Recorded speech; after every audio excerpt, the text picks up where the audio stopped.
If you're gonna build a duplex, you're gonna build it, you're gonna sell it, you're gonna profit from it. Never build something that you can't profit from. I would never keep a duplex because there's no profitability in the cash flow from owning a duplex or a fourplex. 8 units or over that's profitable, keep it. Anything less than 8 units, you build, you sell, you profit. So you have to buy, build, and you have to turn that property for a 6-figure profit. If you're not making 6 figures doing this in real estate, don't do it. Like you're in the wrong market sector. I'll be the first to tell you, do not build unless you're making 6 figures. This is how on every single duplex build that I would have ever built, I've generated over 6 figures on every single build. Here's how. You got to back into it like the banks back into it. You got to back into it with math, and you got to back into it with a business model and a business plan where you understand where your profitability is. It all starts with comps. So when we go in, we look at comps, right? So like, I'm not going to go into a broke area where condos are selling for $200,000. You can't make $100,000 on a condo that's selling for $200,000. So I'll be the first to tell you that if you're going in, you're doing a duplex, you're doing a condominium build, you're doing a patio home or whatever labeling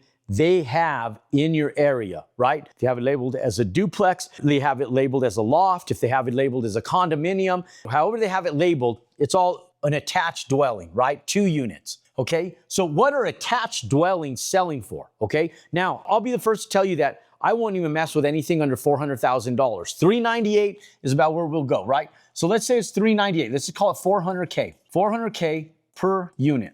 Okay, now let's back into this. If we're selling these things for $400,000, how do I take 1/4 of that and put it in my pocket? Okay, so now if we do this times 2, that's $800,000. Okay.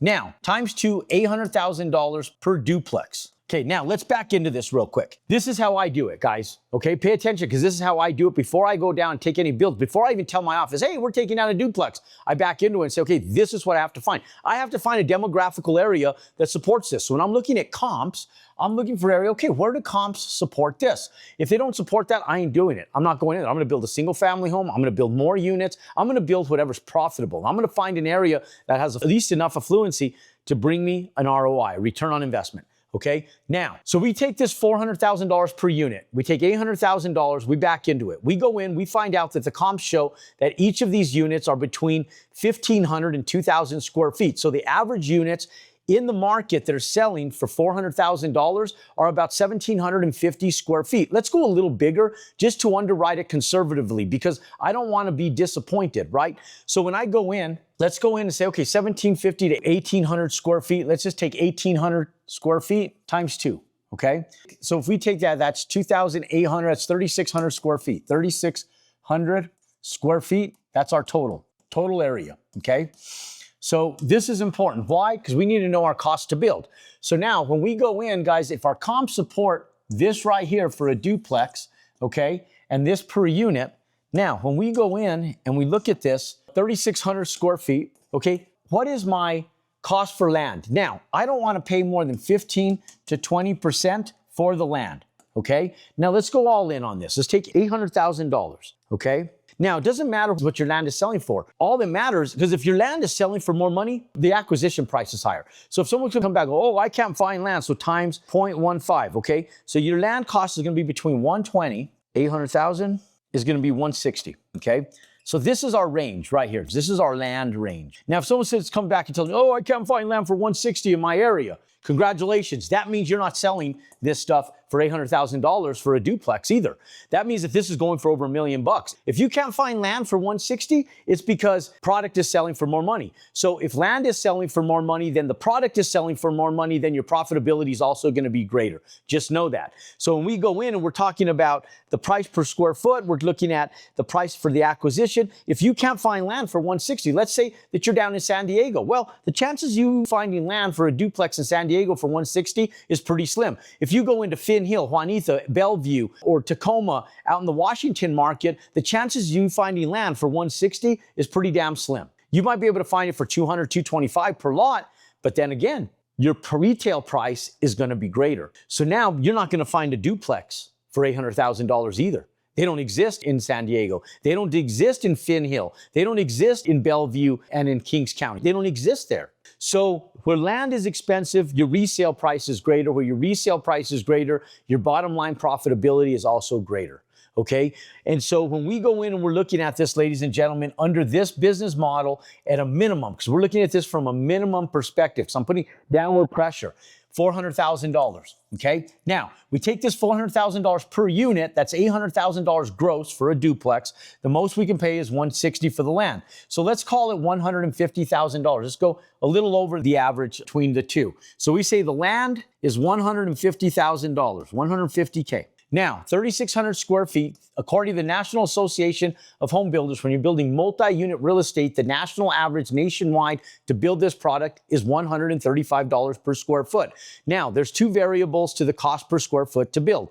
One's labor, second's material. If I jump on Amazon right now, and I'm sitting here in Santa Fe, New Mexico, and I jump on Amazon, and I fly out to Los Angeles, and I get on Amazon again, guess what the light fixture is going to cost me whether I'm in Los Angeles or whether I'm in New Mexico? Guess what it's going to cost me whether I'm in Los Angeles, New Mexico, or New York City? It's going to cost the same. If I go into a Home Depot in Atlanta, where the founder and the home office of Home Depot is, whether I go in there or I go in Boston, Massachusetts, New York City, New Mexico, Arizona, or California, and I buy a 12-foot long 2x6, the marginal difference is going to be about 1% to 2%, maybe. It's going to be almost identical cost within the continental United States. Now, if you ship overseas, freight is more expensive, putting you in a position where the overall cost for that material goes up. But domestically, right here, United States, it's the same nationwide. So if the variable is not the cost of materials, the only second variable that exists is cost of labor.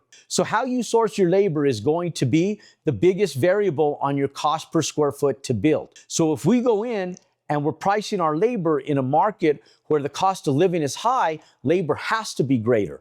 So what we did when we were down in the Seattle market is, if King County is one of the most expensive counties in the world to live in, then I'm going to source it just outside of there, in Olympia, right outside there, in Redmond. I'm going to go price this out in Tacoma, where the price to live in Tacoma, Redmond, and Olympia, Washington, are equal to or less than Phoenix, New Mexico, Colorado, and all of the median markets across the United States.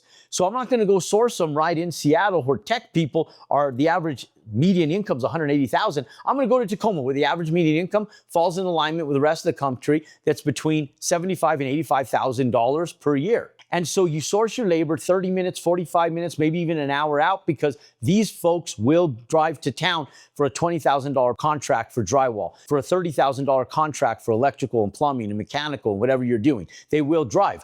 And so when we go in, we're sourcing our labor, ladies and gentlemen, at $135 a square foot. Let's just build an average median product at $135 per square foot.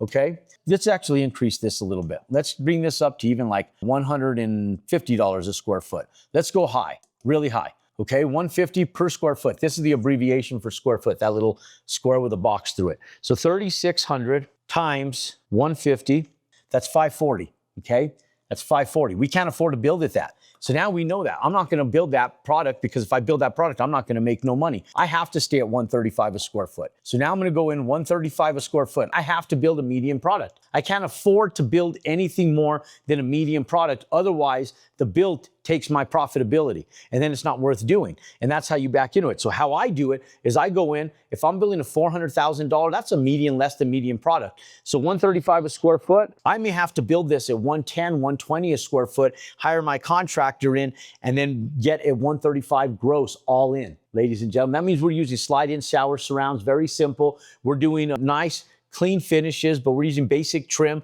It's nice, it's new, but it's basic. It's still clean, still nice, still attractive, but basic. You know, I have a student down in Greensboro, Arkansas, just outside of Little Rock, that's doing this, and he's building these at $90 a square foot because he has to. If you want to learn the exact strategy of how to buy the right piece of land in the right area to build a house, if you want to learn the exact strategy that I've been utilizing for almost 3 decades, then text me the word land at 505-560-0520. Let's go ground up. Let's buy land. Let's build houses, and let's start right now. Now, when we go in 135 times 3,600, that's $486,000. $486 cost to build. Okay, plus 150, that's 636. Okay, now when we go in, guys, and we're looking at this, we subtract that from $800,000. That only leaves us $164,000, $164K net.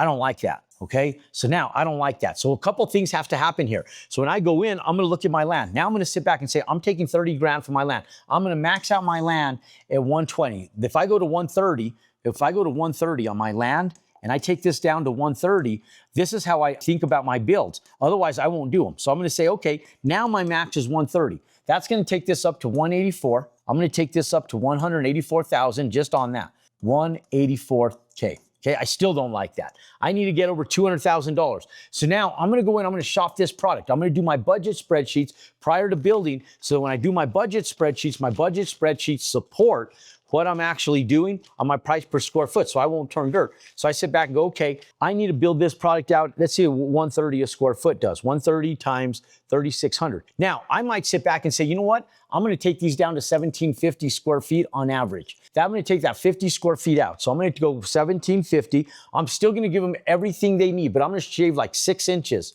off of my walls in different areas to cut that square footage back to lower my overall cost, but still give them the exact same product. Where am I gonna fill it? Am I gonna fill in the kitchen? Maybe I don't wanna take it from the kitchen. Am I gonna fill it in my bedroom? Maybe I don't wanna take it from my bedroom. But maybe my living room, maybe I could shave 6 inches off there. Maybe I could shave 6 inches off the back end of a walk-in closet. Maybe I could shave 6 inches off of the secondary bedroom, the third bedroom in there where you're not gonna fill it. So I'm just gonna shave 6 inches off my walls. I'm not gonna take it from the overall layout and design.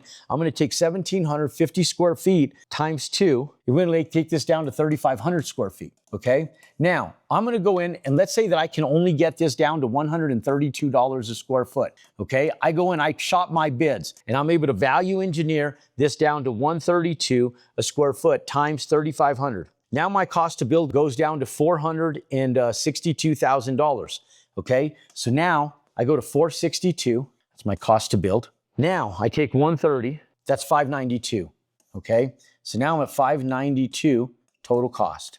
Now take that 592 minus 800, that's 208. That's my business model right there. I have to execute to that. Most people will sit back and say, oh, it doesn't work, I'm gonna leave. No, I'm gonna go out and figure out a way to make it work. And so I'm gonna go in and I'm actually gonna go in and value engineer through my build because I know I have closing costs once I sell and I still wanna net out. And so when I go in, I might try to get this down to 128 a square foot. But until I start the project, it's really hard to get that down. But at least I know now that I'm gonna make a $208,000 profit, and at least that $208,000 profit is justifiable to make sense for me to move forward. So if I go back in, I may modify the architecture down to 1,740, 1,735 a square foot, and I'm gonna shave, and I'm gonna sit back and I'm gonna start working through the build. But now I have a viable and feasible product. Most people will sit back and they'll use generalized numbers, but they won't get data and they stop working. You have to value engineer your projects from start to finish. If you don't value engineer, and what value engineering means is how I'm cutting the cost of what I'm doing so I can increase the value of my product and increase the overall profitability in my pocketbook. Ladies and gentlemen, everything in real estate comes down to numbers and management. Numbers and management. If you go in and you reverse engineer into your numbers and you know how to execute from the front side going into the back end of it, you will always be profitable on the back end when you complete your build, but you have to know how you manage and how you have to execute from the very beginning as you move through the build. So when you get to the end of the build, you're not surprised that you're over budget and under profited. Always protect your profits by backing into it first. Ladies and gentlemen, for more strategic ways to manage and profit and succeed in every ground up build and every real estate transaction you take, click and subscribe to my YouTube channel. Pound that thumbs up button and don't forget to leave a comment below. If you watch this video more than once, to go back and learn, hit hashtag repeat. And ladies and gentlemen, always go in and compound your success.